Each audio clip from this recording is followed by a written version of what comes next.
E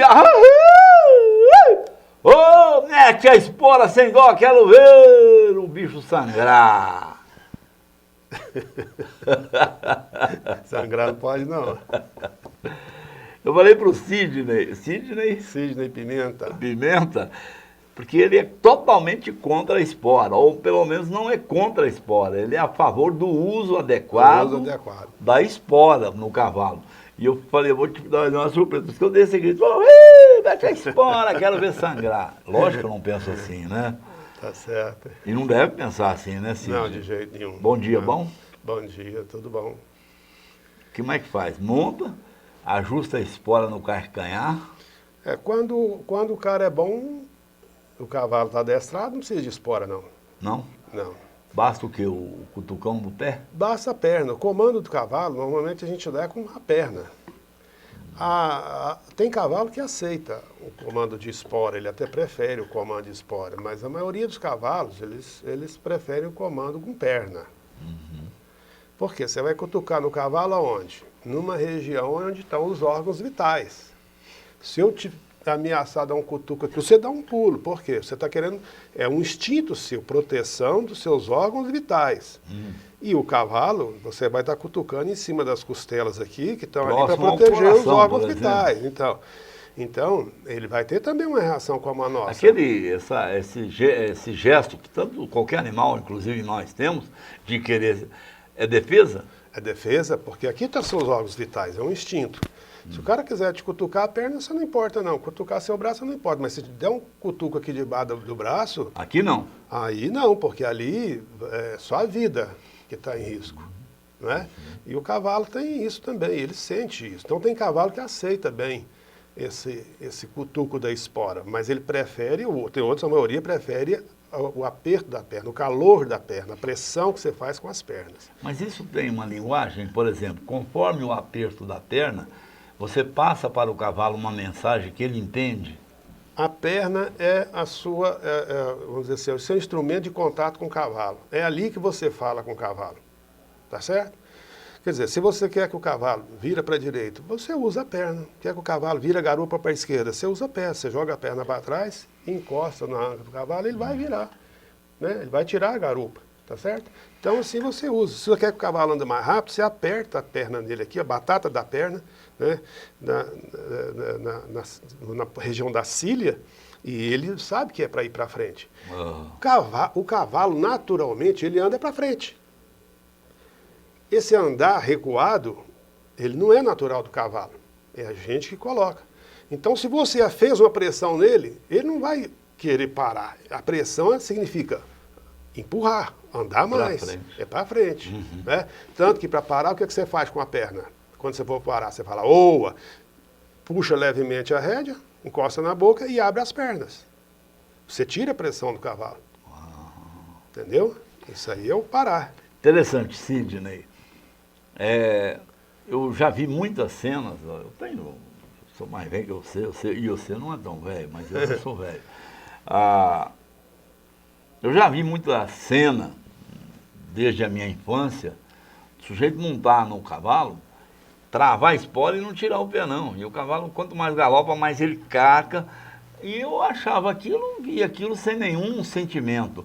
Ouvindo você, entendendo o que está acontecendo, nesse momento da grande fincada de espora, eu hoje, se visse uma cena dessa, me deprimiria um pouco.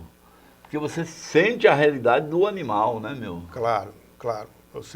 A espora, ela é um instrumento de ajuda. Ela não é um instrumento de poder.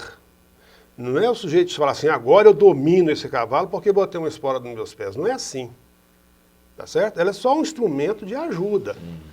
Agora, o cavaleiro, cabe a ele ter conhecimento. Toda vez que você, para encurtar a conversa, toda vez que você vê alguém batendo num cavalo, metendo a espora com força, judiando o cavalo, é porque ele é incompetente tecnicamente. Se ele for detentor de conhecimentos técnicos, ele não vai fazer isso com o cavalo. Ele sabe como fazer o cavalo virar para a direita, para a esquerda, parar, andar para frente, levantar a cabeça, baixar a cabeça, porque tudo é técnica. Agora a técnica nem sempre vem sozinha, né? Mesmo que o sujeito lá na roça nunca frequentou uma escola, nunca ouviu uma pessoa como você, às vezes ele trata o cavalo dele com carinho, porque fazer o carinho, tratar bem animais, faz parte da índole daquele cara. Aí sim o cavalo também, porque uma das técnicas é o carinho, fala que não. Com toda certeza. Se você olhar quem usa o cavalo no dia a dia para a lida, para o trabalho, você vai ver que ele trata o cavalo com carinho. É tanto que qual que é o andar natural de rédea para quem está lá no campo? É com a rédea frouxa, o cara segura com a mãozinha só aqui, ó, só encosta de levinho na boca do cavalo. Agora, vem esse pessoal, esses quarta-feira, esse pessoal de final de semana, que a turma do lazer, esse aí não. Aí o cara passa a semana toda, ele vem tirar o estresse em cima do cavalo. Não é legal. Não é legal. Você tem muito conhecimento, você sabe que eu já te entrevistei outras vezes e tal. Você faz da sua vida, em todas as oportunidades que tem, de estar passando esses conhecimentos? Eu acho que é uma missão da gente, né? A partir do momento que você teve a felicidade de estudar, de aprender, a gente automaticamente adquire também a obrigação de repassar isso para quem precisa, as pessoas mais humildes, né? A gente não é melhor do que ninguém, não. A gente tem que fazer o mundo ser melhor. Então, repassar esses conhecimentos é uma coisa que, para mim, é natural, é uma obrigação. Tá certo. Eu vou chamar aqui uma paradinha, nós voltamos para falar mais um pouco sobre cavalo e quero já te convidar para ir no programa grande, aquele Zebu para o Mundo. Tá. Eu vi você chegando com algumas esporas, lá durante o programa, o Zebu para o Mundo, que começa às 11h30 no Agrocanal, vai até meio-dia, depois o mesmo programa volta às 2h no Canal do Boi. Você trouxe ali umas esporas para a gente dar uma olhada? Trouxe algumas para a gente olhar e fazer isso que você falou, tentar passar um pouquinho de conhecimento, né, para as pessoas. Opa, deixa eu dar uma paradinha, eu volto já, hein? Pronto, voltei aqui com o Sidney. Ô Sidney, você por profissão, eu me esqueci, outro dia eu perguntei a você. Eu sou advogado, né? Sou formado em Direito, sou funcionário público, sou professor universitário. E crio os cavalos aí nas horas de folga, né? Você tem cavalo? Tenho. Uma tropa boa? Muitos cavalos. Eu sou um criador selecionador. Eu sou muito criterioso. Que raça? Mangalaga Machador. Ah, é? Tem o Mangalaga Machador, propriamente dito, e tem o Paulista. Tem o Paulista.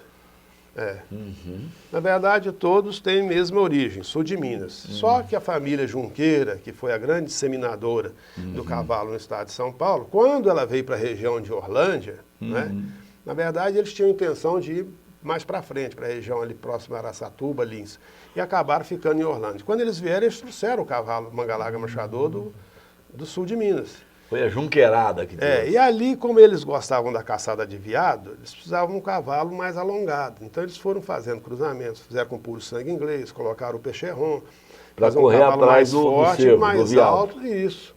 Porque olha só, a diferença do você ver uma área totalmente aberta, igual é aqui na região de Orlândia, você pegar o sul de Minas. O sul de Minas é montanha, é subir e descer montanha, é grota.